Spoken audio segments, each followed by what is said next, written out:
Hey guys, I hope that you are doing well. We are in Genesis 5 this week, and Genesis 5 is a genealogy, and lots of different names, lots of different things that are in there. And you know, when we read genealogies in the Bible, sometimes a lot of people are like, "Hey, what can we really learn from that? What can we really see from that? Why do we need to read that? It's so boring. I don't get anything out of it. Maybe I'll just skip the genealogies." And I think if we skip the genealogies, specifically in Genesis, we actually end up missing a lot that we could see that maybe God wants to show us. You know, one of the things that it says at the very beginning is that Seth was in the likeness or image of Adam. You know, we've read in the book of Genesis that God created man in his image and his likeness. He created them male and female, and he blessed them. And we see that Seth was in the likeness and image of Adam. So what does that mean? Well, I think what that means is that Seth was still very much made in God's image and God's likeness, just like Adam was. And if he was in Adam's likeness and image, then he was also in God's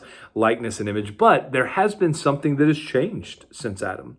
And that is the fact that sin has entered the picture. And so while Seth is in the image and likeness of God, he is also marred with sin.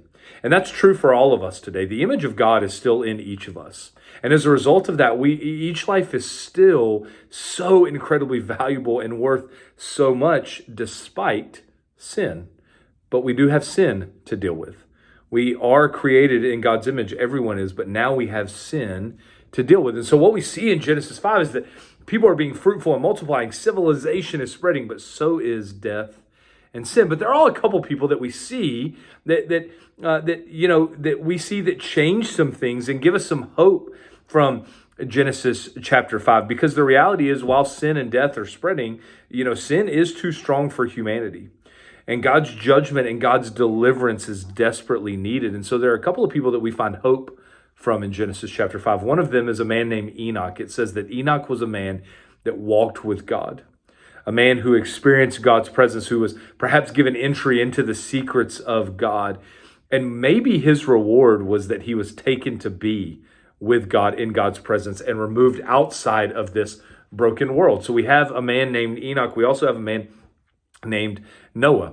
And it says that Noah was named Noah because this one will bring us relief and comfort from the agonizing labor of our hands that are caused by this ground that the Lord has cursed. Noah was a man of rest and serenity, a man who was going to represent the end of exile, a man who would represent the change of fortune for God's people, a man who God would send as the comforter to reverse the destiny of people who are living with the consequences of sin. He represented deliverance from the situation, a new beginning.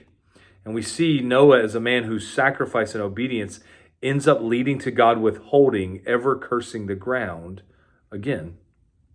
You see, the earth is cursed, but God has never abandoned his intentions for it. And the curse of the ground ends up leading to dependence on God.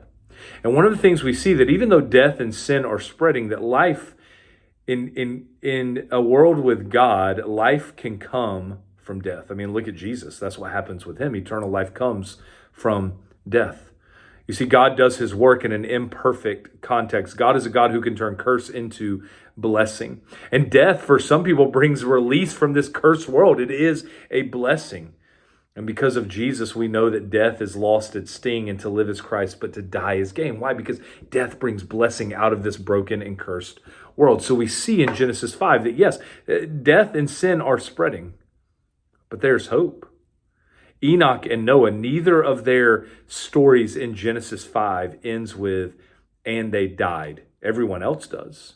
He had sons, he had daughters, he lived this many years, and he died. Not Enoch and Noah. Their story does not end that way. Why? Because there's hope. Death exists, but God's grace continues the line. You see, those who walk with God like Enoch and like Noah experience life, not death.